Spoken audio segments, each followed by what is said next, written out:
I saw was called Reject. It's a documentary about. Well, it's hard to really pinpoint what exactly it's about, but I think the main sort of umbrella term you can use is bullying, and it really focuses on two different avenues of that. Of course, that's a big topic these days, but what it presents a lot of interesting ideas, but it kind of left me with a couple of questions that I don't think ever really were addressed, which was a little frustrating. But essentially what it does is it plays with this rule, and the rule is you can't say you can't play. So this is something that a lot of early educators have adopted as their sort of phrase, their slogan to teach children. So essentially what it means is to include everybody. You include everybody, people don't feel rejected, and so then they don't feel hurt. And so then the filmmakers, this is a documentary, so the filmmakers then show a lot of research that's being done to demonstrate that when you're rejected, you actually physically feel pain. Like in your brain, there are the same places where you feel physical pain will trigger whenever you get rejected by somebody. And they do that a couple different ways. They show like 3 or 4 different experiments, and to an extent, it kind of gets to the point, and then it gets to the point again, and then it gets to the point. I felt like this movie was maybe 30 minutes too long. It's about an hour and 20 minutes. Really could have been condensed down to about, like you were saying earlier about another film, could really be condensed down to about a PBS length, fit it within an hour. And, I don't know, but everything in there is completely valid, but it just seems like they kept making the same point.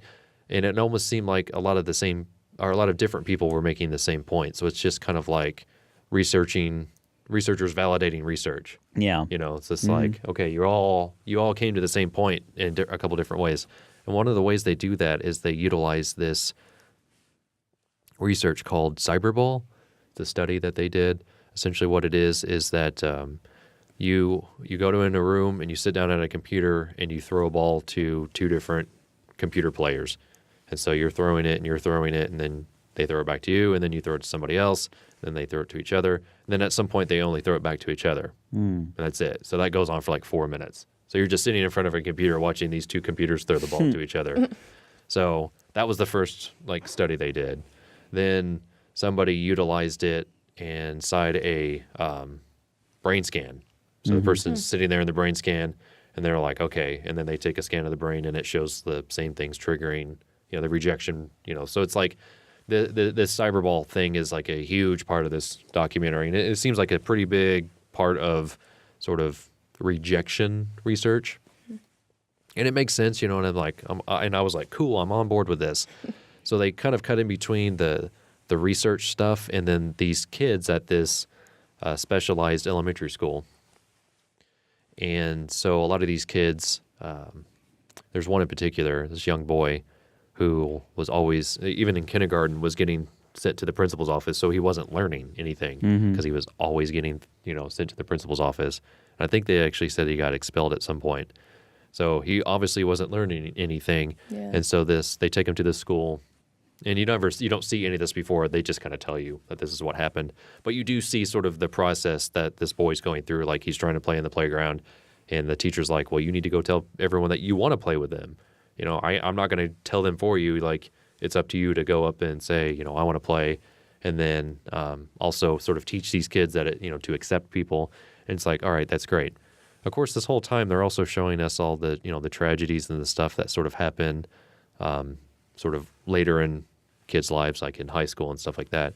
And they sort of follow these 2 parents whose son ended up killing himself. I think he was not 15, maybe he was 15 or 17. He was in high school. I'm pretty sure. I think they said he was a junior. And, of course, didn't think anything was, wrong. And then they get a phone call one day, and they found out that they killed himself. He was being sort of bullied and ridiculed in this one particular math class. And so they show that, but one of my main issues with the film is that they don't really offer they offer a lot of, like, okay, this is what people feel, and this is what we can do to prevent it in an early educated environment. but they never get around to showing what you can do really for those people that are already involved in it, you know? Mm-hmm. And I felt a little frustrated by that. I was just kind of like, but what about these kids that are in high school? You know, that what it's happening to now. Yeah, like what do we do now? It's like we can't just like try to only and I don't think it is the case that they're only focusing on, you know, but it's just the way the movie, like if that's the environment you're putting me in the movie, I'm going to start questioning it. So it's like, okay, that's a great solution that many, if not all, early educators need to adopt. Like that's a great rule.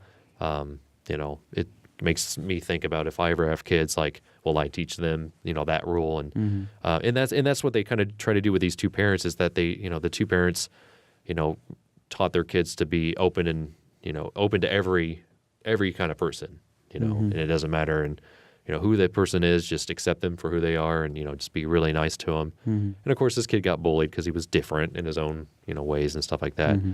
And so, you know, I kind of left me like, okay, I learned a lot of things, but what's, you know, what now? Like it was a little bit frustrating. Yeah. Because I really did enjoy the point they were making. They made a really good point. I mean, it did seem like these kids were really, these young kids especially, were really learning to accept other people. But of course, as you know, as your innocence sort of goes away as you get older, you know, the world comes and gets you. And that's the other thing too. It kind of makes you question, like, you know, this is not the real world. Like, this is how I wish all the world was. Yeah. And how long will these ideals actually last in their little minds? Right, exactly. So I don't want to, I'm not trying to be like that guy, but at the same time, I have to be realistic about sort of the expectations of the world. You don't want to sort of put them in such a bubble that, you know, it gets popped and then they don't know anything else and that comes to hurt them. So it presents this great rule and this great idea that I think would be fantastic that we, you know, start teaching children early on.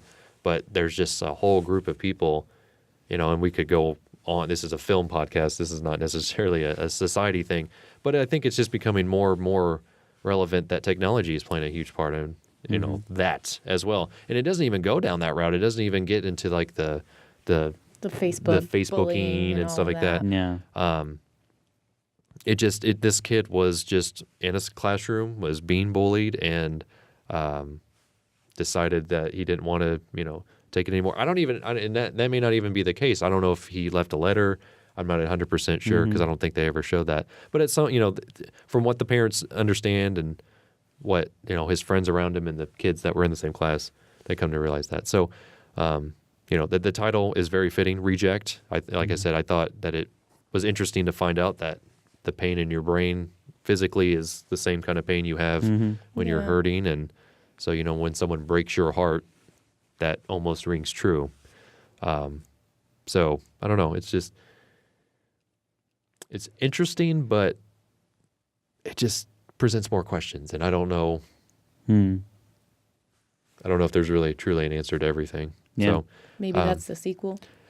perhaps, I don't know. Yeah, I don't know if there's too many sequels to documentaries, but that's just how I felt about it. And of course, somebody else approaching it may feel a completely different way. Yeah. And that's a whole conversation for another day. But it definitely was very obvious that bullying was sort of the point of the documentary, and bullying is bad. Yeah. A Place for Film is recorded at WFIU Studios in Bloomington, Indiana.